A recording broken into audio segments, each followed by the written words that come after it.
Yes, guys, welcome back to another video on the channel. Man United won, Arsenal won. Yet another awful result from an Arsenal point of view. Winless in 3 Premier League games, 15 or 16 points behind Liverpool. Now, I can't be bothered to count. Premier League title is a write-off, and we've just, well, pretty much got outplayed for 45 minutes by the worst Man United team I've seen in my life.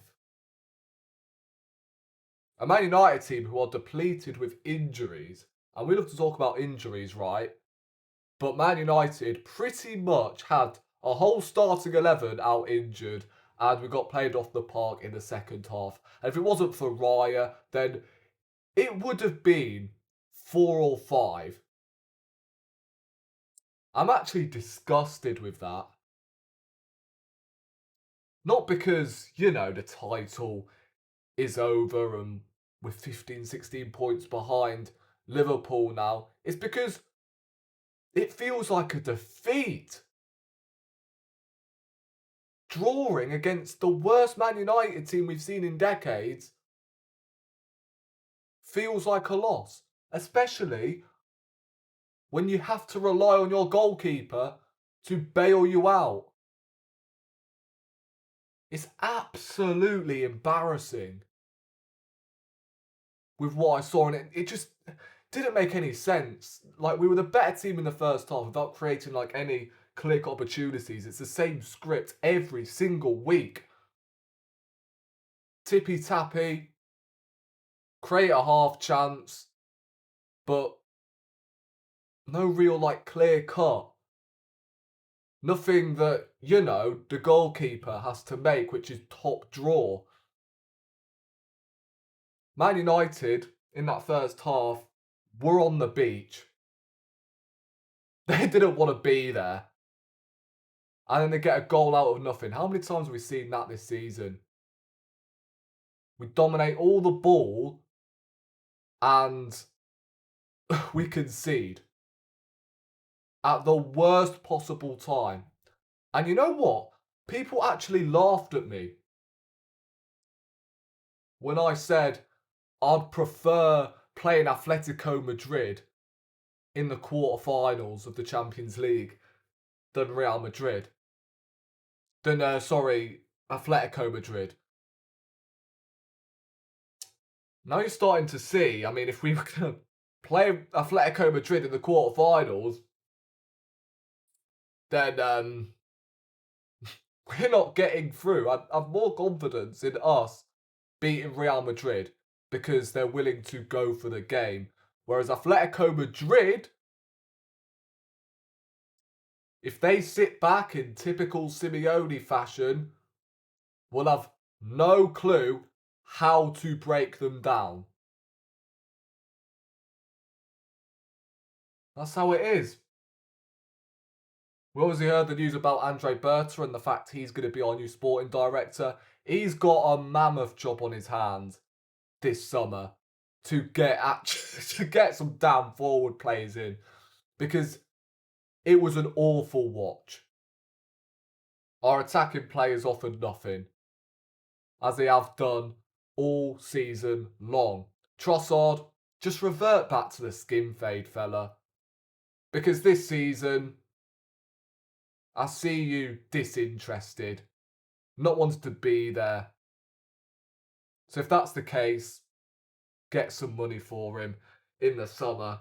I do like you, but you're not good enough anymore. I'm sorry. You're not the guy to get us over the line. Merino, that's your box-to-box midfielder playing as your 9. The fact of the matter, Mikel Arteta, 2 years on the bounce, has signed hybrid 8s and they've not worked. Havertz played as an 8, didn't work, played him at 9. Merino, who I'd say is a holding midfielder at best, playing 8, didn't work, and now he's playing 9. It's laughable. Once again, nothing. I mean, has he actually scored? Since starting up front, has he scored a goal in the Premier League? I don't think he has. Nwaneri had a poor game today, but I'm not going to blame him. We can't. We just can't. We can't keep relying on Nwaneri to bail us out. We just can't. He's 17 and we all knew he was going to have this sort of game. So we have to stop relying on Nwaneri. Even he's thinking like, come on guys. You've got to step up for me.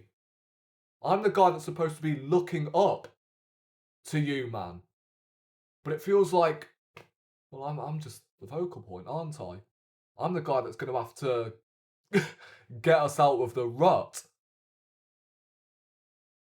I feel so bad for the kid, you know. Ødegaard wasn't terrible, but again,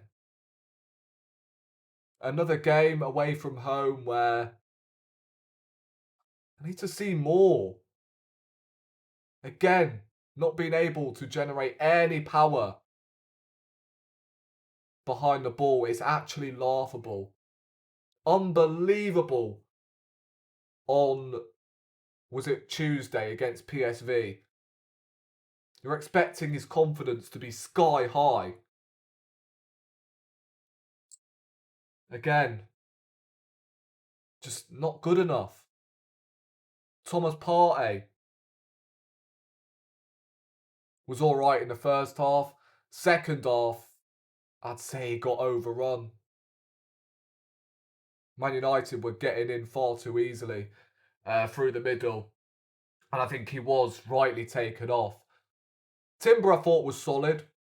He had a decent game, got the assist for the goal. Saliba and Gabriel, I thought Saliba was a bit... he wasn't too bad. Again, like, the defence wasn't... You know, the defence wasn't too bad. Gabriel, again, didn't put a foot wrong. Calafiori, I mean, I said the other day that offensively, he's unreal. And his development reminds me of Gvardiol. Weak defensively, but going forward, he's unreal. And I do want it to succeed, but defensively, he does worry me. I mean, Garnacho. We're talking Garnacho's. Like, come on. I'd say he's raw, but come on. Garnacho, who can't take on his man to save his life. You can't be getting skinned by him. No chance should you be getting skinned. And then we come to obviously David Raya, who has been the best goalkeeper in Europe this season. First off, he should have done better with the goal. I don't know what the positioning was and how far the wall was when Bruno Fernandes took the free kick initially. But David Raya was excellent in that second half. Pulled off an all-timer of a performance. The first save to deny Mazraoui was incredible.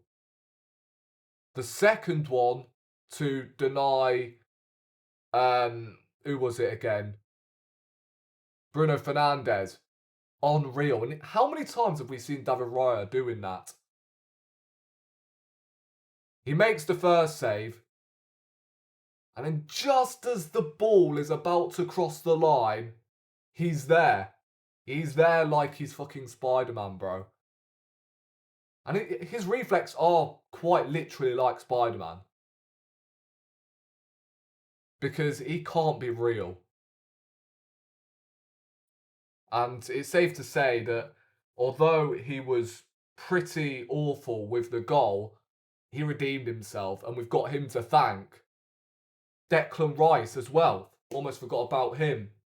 That's why you play him in the 6, lads. That tackle on Rasmus Højlund, goal saver. And scored a brilliant goal. I still don't like him in the 8, but I love the fact he played as the 6 in the second half. and Lewis Skelly obviously came in to the midfield. I like that. And Tierney coming on. I mean, what does that say about Raheem Sterling? Right, Kieran Tierney's leaving in the summer, and he's coming on instead of your only attacking signing you've made in the last year.